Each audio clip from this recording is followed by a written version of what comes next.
ನಿಮ್ಮ favourite serials ಈಗ ಟಿವಿಗಿಂತ ಮುಂಚೆ ಸನ್ ನೆಕ್ಸ್ಟ್ ಆಪ್ ನಲ್ಲಿ ಜಾಲಿಯಾಗಿ ಎಲ್ಲರಿಗಿಂತ ಮುಂಚೆ ನೋಡಿ. ಈಗಲೇ ಸನ್ ನೆಕ್ಸ್ಟ್ ಆಪ್ ಡೌನ್ಲೋಡ್ ಮಾಡಿ ಮತ್ತು ಸಬ್ಸ್ಕ್ರೈಬ್ ಮಾಡ್ಕೊಳ್ಳಿ.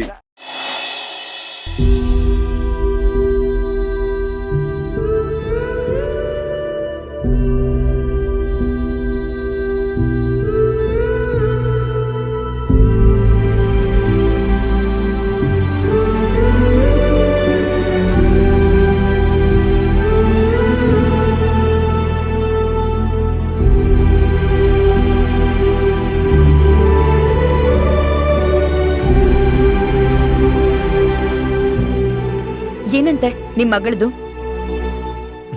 ಅದನ್ ಬಿಡು, ಅದ್ನ ಆಮೇಲೆ ಮಾತಾಡೋಣ. ಅಲ್ಲ ಏನ್ ಅಶೋಕ್, ಬರ್ತಾ ಬರ್ತಾ ಅವಳು ಹಠ ಜಾಸ್ತಿ ಆಗ್ತಾನೆ ಇದೆ. ಬೆಳೆಯೋ ಮಕ್ಕಳು ಇಷ್ಟು ಹಠ ಮಾಡ್ಬಾರ್ದು. ಈಗ್ಲೇ ಇದೆಲ್ಲ ಸಿಗಲ್ಲ ಅಂತ ಅವಳಿಗೆ ಅನ್ನಿಸ್ಬೇಕು.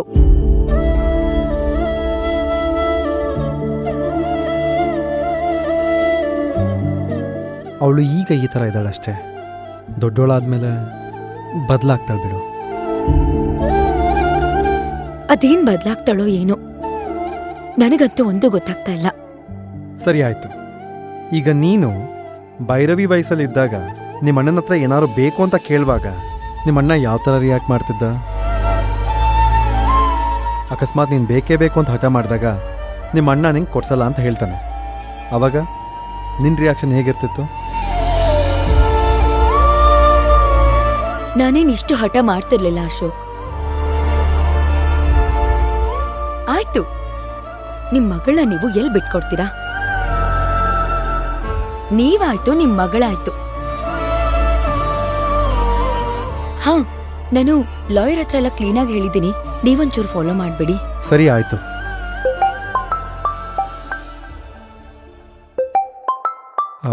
ರಾಕಿ ಫೋನ್ ಮಾಡ್ತಿದ್ದಾನೆ. ನೀವು ಮಾತಾಡಿ, ನಾನಂತೂ ಮಾತಾಡಲ್ಲ. ಲೌಡ್ ಸ್ಪೀಕರ್ ಆನ್ ಮಾಡ್ತಾ ಇದ್ದೀನಿ. Hi Rocky. Congratulation sir. Thank you so much Rocky. ನಿಮ್ಮ ಮೇಡಮ್ ಇಲ್ಲೇ ಇದ್ದಾರೆ, ಮಾತಾಡ್ತೀಯಾ? ಕೊಡಿ ಸರ್. ನಾನ್ ರಾಖಿ ಹತ್ರ ಮಾತಾಡಲ್ಲ ಅಶೋಕ್. ಯಾಕೆ ಮೇಡಮ್?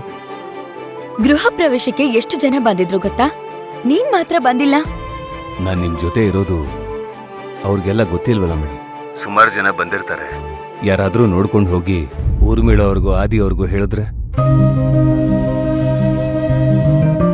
ಓಹ್ ಹೌದಲ್ಲ, ಮರ್ತೇ ಹೋಗಿದೆ, ನಂಗೆ ಗೊತ್ತೇ ಆಗ್ಲಿಲ್ಲ. ನೋಡು, ನಾನು ಇದ್ರ ಬಗ್ಗೆ ಯೋಚನೆ ಮಾಡ್ಲಿಲ್ಲ, ಅಶೋಕ್ ಅವರು ಯೋಚನೆ ಮಾಡ್ಲಿಲ್ಲ. ನೀವು ಕ್ರಿಮಿನಲ್ ಅಲ್ವಲ್ಲ ಮೇಡಮ್, ಹಾಗಾಗಿ ನಂತರ ಯೋಚನೆ ಮಾಡಕ್ಕಾಗಲ್ಲ.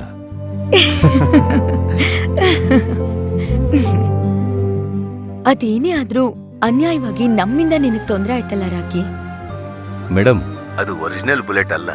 ಸಾರ್ ನಿಮ್ಗೆ ಹೇಳಿಲ್ವಾ?